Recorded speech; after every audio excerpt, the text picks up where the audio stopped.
If 2023 was the year of layoffs, 2024 was the year where everything was political. And more layoffs too. DEI became the latest buzzword, but so did brain rot, and I like to think it wasn't a coincidence. A remaster titled packed with edgy humor was somehow considered too woke, while Stellar Blade was heralded as the symbol of a new cultural revolution, which overshadowed the fact that it was a by-the-numbers hack-and-slash full of ifs and buts. While people were busy debating whether Funny Monkey with a Stick should have had more diversity in a story set in medieval China, Yakuza 8 was able to push an actual political statement without anyone noticing, proving once again that gamers and media literacy exist on two separate timelines, and they'd miss subtext unless it supplexes them with a parody propaganda video. Actually, scratch that. Helldivers 2 made crystal clear that some people can't identify the bad guys unless you stitch a swastika on their uniform. Then again, if Indiana Jones and the Red Circle of Death taught me anything at all, it's that even making such a statement is somehow deemed controversial now. What? As all this mess unfolded, I was busy actually playing games. You know, the old-fashioned way to support gaming. So here's my top and flop 10 games I played in this late, confusing 2024.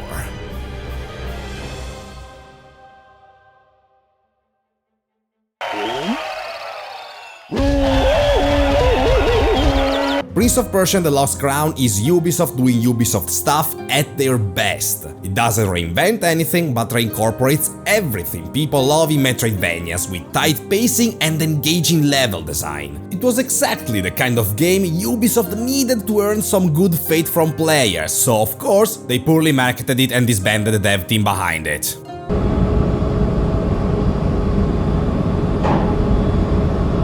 Much like its cast, I don't remember anything of Final Fantasy VIII. I can't remember the cringe-ass love story. I can't remember the main objective changing every time someone takes a piss. I can't remember how the characters suffer from the stupidest amnesia ex machina plot device in human history, and I can't remember the combat system devised by someone whose greatest passions in life are Yu-Gi-Oh! And animal torture. But I do remember a T-Rex boss fight right at the beginning, so maybe it was good. If Evangelion and Matrix Reloaded had a baby, it would be 1000X Resist. It was the last game I played, and what a way to end the year it was. It's a story about parenthood, friendship, faith, humanity. It captivates you with an original post-apocalyptic setting and throws gut punches when least expected, with poignant writing and standout characters. The storytelling was so daring and good, it almost made me ignore how ass the gameplay was.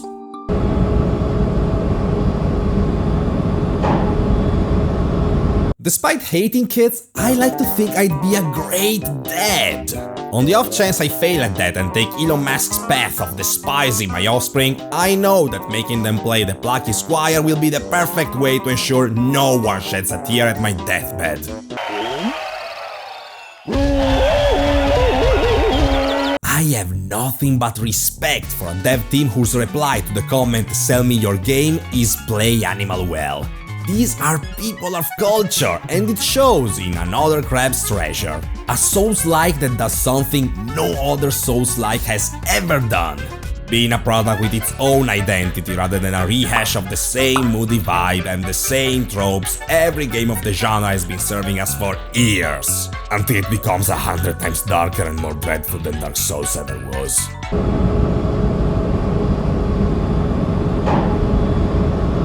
The obligatory VR spot in my flop list goes to Madison VR.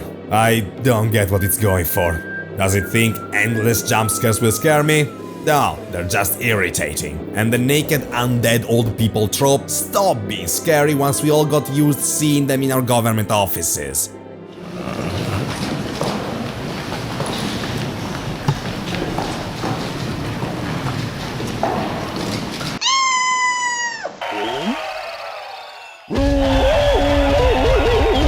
Yakuza 8 could have been just 12 hours of dialogues where Ichiban says the dumbest shit and it still would have been worth playing. The only issue I have with it is that up until now I believe this series was a faithful depiction of real-life Japan, but that illusion was shattered once I started getting matches on its in-universe version of Tinder.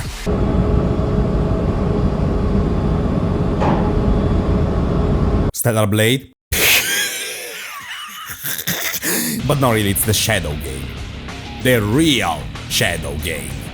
I revel in its stupidity and utter edginess, but once you start playing it, it feels less of a game and more like a kid's first project in dreams. And if that's your kid, you might want to ask them why they made a scenario where you try to kill the president.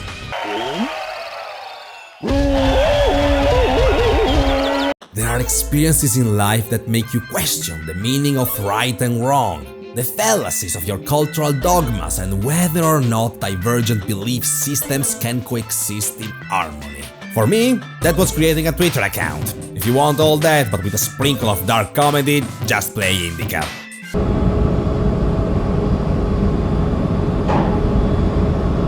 There's a special circle in hell for bad remakes of classic horror titles that didn't need a remake in the first place, which is why Alone in the Dark gets the 6th spot. When a series has 3 different installments that use the base title, you know things are dire. But Alone in the Dark 2024 absolutely crushed any chance for this relic of the past to ever resurface until I'm at least in my 50s. By then I'd be shaking and fumbling just like these game's characters.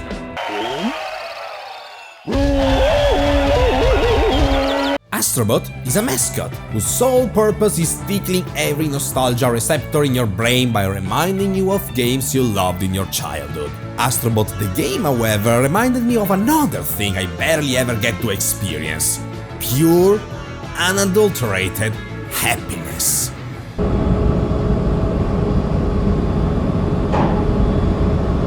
Maybe you've heard that the Gollum game was pretty bad. Come on, why punching down on this ungodly creature? Let bygones be bygones, I hear you say, but I have 3 good reasons to put Gollum on this year's list. Number 1, I played it this year, so there's that. Number 2, it is a fascinatingly bad game. It doesn't work on pretty much every level, even in ways I couldn't fathom. I was engrossed by all its flaws and the ways even basic stuff like climbing a wall wouldn't work properly. It's truly a so bad it's good kind of product, and not only I'm glad I played it, I would even recommend it. Number 3, it was worth pointing out that there are still 4 titles that somehow ranked higher on this list.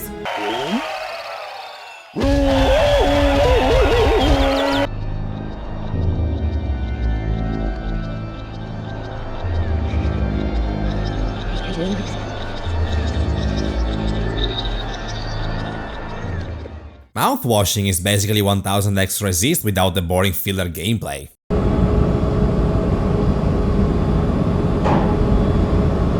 I'm giving you a hint here.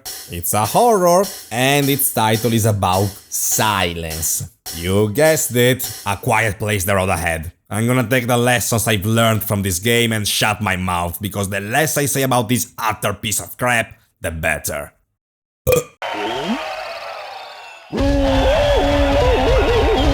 Darkwood mixes 2 things I absolutely hate: survival crafting mechanics and isometric perspective, and I still have to praise it because it's so goddamn good. You cross the spookiest terrain in the whole planet, a standard Polish forest.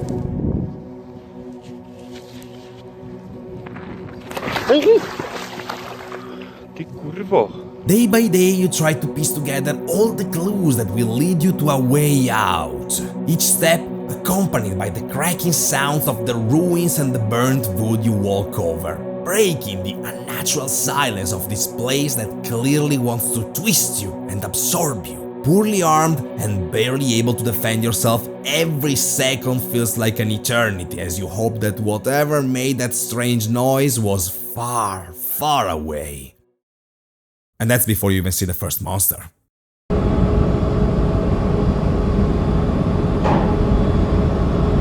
Alright, time to bring out the controversial opinion. I've been foreshadowing this one enough, so here it is. Silent Hill, the short message. As a game, it's the average awful PT ripoff. But those titles are usually just bad, whereas short message also features a very profound message. Yet I think I've seen the topic of self-harm being discussed with more tact and thoughtfulness on a 4chan board.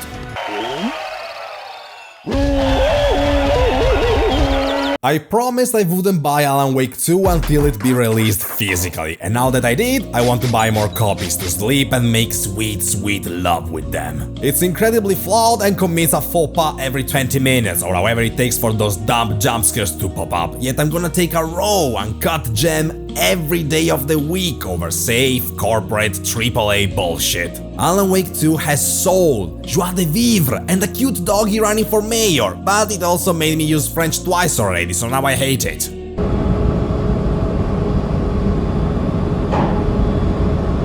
The greatest insult I can throw at a game that despises its very own media format is placing it in a worst games of the year list. Hellblade 2 is bad in a way that angers my soul.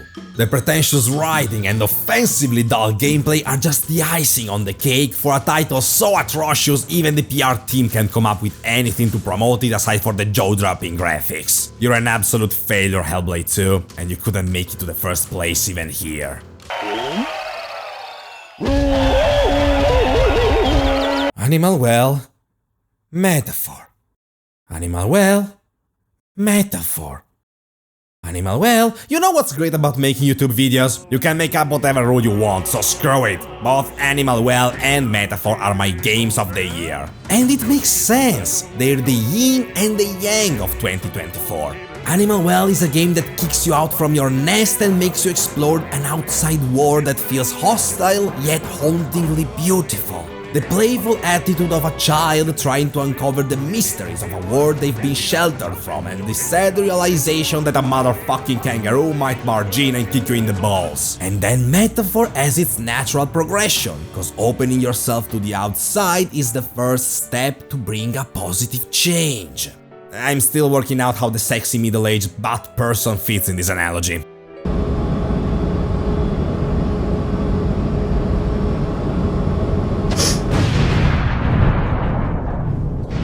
Knock knock. Who's there? It's me, Robanob. I came to play you Final Fantasy 16. Oh dear, please just step into the circle and you'll begin playing. Well, here? Okay, here we go. Ah! Ah! Oh my god! No! Make it stop! Make it stop! Oh my, are you alright? No, terrible things! Oh, sweetie, go in the other room. We're solving the plot right now.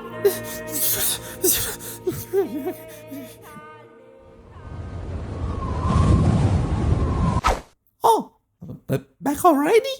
Pretty sure that last cutscene should have lasted you half an hour. Nah, I'll pass. Can I step back into the circle instead? Shallow, repetitive combat sidelined by atrocious side quests and enough flashy cinematics to induce 46 epileptic seizures are still a better option compared to an embarrassing Game of Thrones fanfiction.